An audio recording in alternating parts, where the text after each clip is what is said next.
صدری ویسر لی امری واحلل عقدۃ من لسانی یفقهوا قولی اللہم رب زدنی علما سبحانک لا علم لنا الا ما علمتنا انک انت العلیم الحکیم۔ اسٹیج پہ تشریف فرما استاذ گرامی فضیلت الشیخ مولانا شمس الحق صاحب فیضی حفظہ اللہ۔ میں آپ کو بتاتا چلوں کہ آج کی اس پروگرام کی صدارت محترم کی کاندھوں پہ رکھی گئی ہے۔ یہ الگ بات کے پہلے اعلان نہیں کیا جا سکا، میرے ناظم محترم نے موقع ہی نہیں دیا۔ نعت کے بعد میں سوچا تھا کہ صدارت کا اعلان کروں گا۔ میں آپ کو بتاؤں کہ وقت کی اجازت نہیں کہ آپ کے بیچ ہم لوگ زیادہ مخل رہیں۔ رات جگہ ہم لوگ بھی کر کے آئے ہیں موتیہاری سسواج گری سے، لیکن کھائے ہیں اور کچھ باتیں ہو جانی چاہیے۔ بہت پرمغز خطاب مولانا حاشم صاحب فیضی حفظہ اللہ آپ سے کر رہے تھے۔ حضرات گرامی، ہماری اور آپ کی تخلیق کا اور دنیا میں آنے کا ایک ہی مقصد ہے، اور اس مقصد سے ہم سبھی لوگ عموماً خالی ہیں، اپنی مقصدیت کو بھلا بیٹھے ہیں۔ اللہ رب العالمین کی عبودیت ہماری تخلیق کا مقصد تھا، اس کو ہم نے بھلا دیا۔ اللہ رب العالمین نے کہا ما خلقت الجن والانس الا لیعبدون۔ ابھی رمضان گزرا، ہم نے آپ نے مسجدوں کو بھرا، قرآن کی تلاوتوں کا اہتمام کیا، صدقہ و خیرات خوب کیا، ہمارے ایمان میں تازگی پیدا ہوئی، حرارت پیدا ہوئی، ہم خوب جاگے اللہ کی عبادت کے لیے۔ یہ سمجھ لیا کہ اب ہم رب کو راضی کر لیے، اور یقیناً وہ لوگ خوش نصیب ہیں، سعادت مند ہیں، خوش بخت ہیں جنہوں نے رمضان المبارک کے مہینے کو پایا اور پانے کے بعد اپنے رب کو راضی کر لیا۔ اس دنیا کا سب سے خوش نصیب انسان ہے، لیکن وہ شخص بھی نہایت ہی بدترین انسان نکلا جو رمضان المبارک کے مہینے پانے کے بعد بھی اپنے رب کو راضی نہ کر سکا۔ کیا رمضان اسی لیے آئے گا میرے دوستوں اور بزرگوں اور نوجوان ساتھیوں؟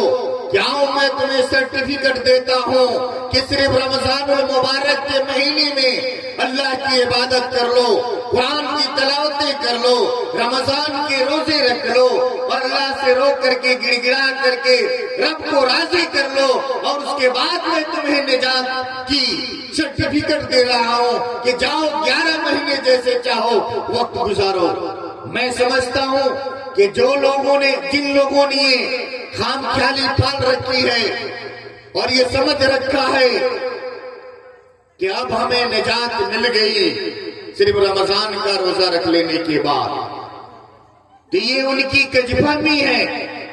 میرے دوستوں اور بزرگوں، خصوصاً مائیں، ہماری بہنیں رمضان المبارک کے مہینے میں تراویح پڑھنے کے لیے رمضان المبارک کے مہینے میں نمازوں کی اتنی پابندی کرتی ہے کہ شاید کہ ہم نوجوان اور ہم مرد حضرات ان سے کئی گنا پیچھے رہتے ہیں۔ اچھی بات ہے، میں بتاتا چلوں کہ یہ تراویح کی جو نماز آپ ہم پڑھ رہے تھے، جس کا اہتمام ہم سب کر رہے تھے، یہ نفلی نماز ہے۔ آپ نے پڑھا، ثواب آپ کو ملا، لیکن اللہ رب العالمین کبھی نہیں پوچھے گا کہ تم نے رمضان المبارک کے مہینے کو پایا، تم نے تراویح کی نماز کیوں نہیں پڑھی؟ کوئی سوال نہیں ہوگا میری ماں اور بہنیں، اللہ رب العالمین آپ سے سوال نہیں کرے گا کہ رمضان المبارک کے مہینے پانے کے بعد تم نے تراویح کی نماز کا اہتمام کیا کہ نہیں کیا، صلاۃ التسبیح کی نماز کا اہتمام کیا کہ نہیں کیا۔ ماؤں کے دماغ میں یہ بات بیٹھ گئی ہے کہ صلاۃ التسبیح کی نماز کی بڑی اہمیت ہے، فضیلت ہے۔ آج یہ مسئلے سن کر کے جاؤ میری ماں بہنوں، اس نماز کی کوئی حیثیت نہیں ہے۔ جمہور علماء نے لکھا ہے، اللجنۃ الدائمہ سعودی عربیہ کی افتاء کمیٹی ہے، اس افتاء کمیٹی کے سے سوال کرنے والے نے سوال کیا کہ یہ نماز کیسی ہے؟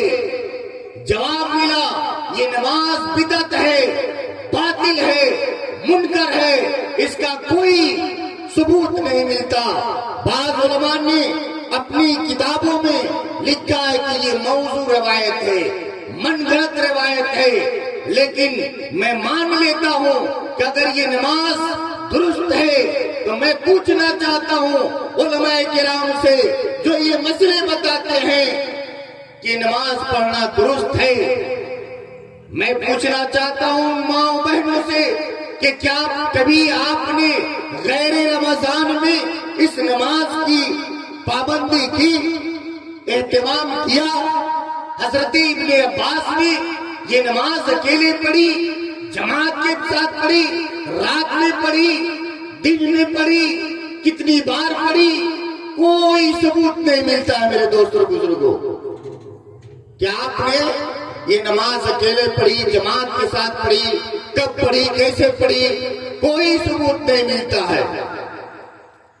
حنفی حضرات شب برات کے دن رت جگہ کریں، قرآن کی تلاوت کریں، اللہ رب العالمین سے مناجات کریں، قبرستان جا کر کے مردوں کے لیے دعائیں مغفرت کریں۔ ہم جیسے علماء بدعت کا فتویٰ ٹھوک دیتے ہیں کہ یہ بدعتی ہے، بدعت کو انجام دے رہے ہیں، اور اہل حدیث حضرات صلاۃ تسبیح کا اہتمام رمضان میں 20 دن نہیں کرتے، 20 دن تک کوئی نہیں پوچھتا، اور جیسے شب قدر کی رات آتی ہے 21ویں 23ویں 25ویں خصوصاً 27ویں کی، تو صلاۃ تسبیح کے تعلق سے ایمان اتنا بڑھ جاتا ہے، اتنا بڑھ جاتا ہے کہ پوچھے مت۔ صلاۃ تسبیح 27ویں میں، 21ویں میں، 29ویں میں یا رمضان کے مہینے میں جو بتائے کہ حضرت ابن عباس رضی اللہ تعالیٰ عنہ نے رمضان المبارک کے مہینے میں صلاۃ تسبیح کی نماز انفرادی حیثیت سے یا جماعت کی حیثیت سے آپ نے اہتمام کیا ہو، ثبوت مل جائے تو مجھے بھی بتا دو۔ امیر الہدیٰ اس ثواب کو حاصل کرنے کے لیے آپ سے کہیں زیادہ آگے رہے گا۔ اصل نماز ترک کر دیا پابندی کے، جس کی تاکید آئی ان الصلاۃ کانت علی المؤمنین کتابا موقوتا، نماز مومنوں پر وقت مقررہ پر فرض رہی ہے، فرض ہے نہیں، فرض رہی ہے۔ یہ ترجمہ ہے اس کا۔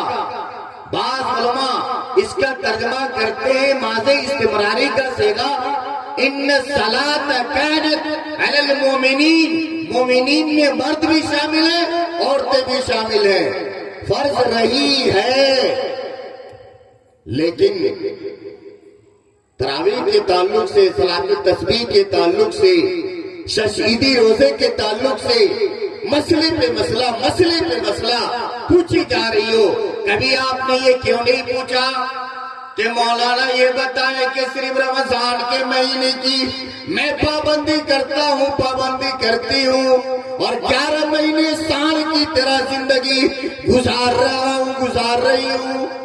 مؤذن کہتا حی علی الصلاۃ، حی علی الفلاح، آؤ نماز کی طرف، آؤ کامیابی کی طرف، ہمارے کانوں پہ کیوں نہیں رینگتی؟ لحاف نہیں اٹھایا، لحاف کو اپنے جسم سے چپکائے رکھا.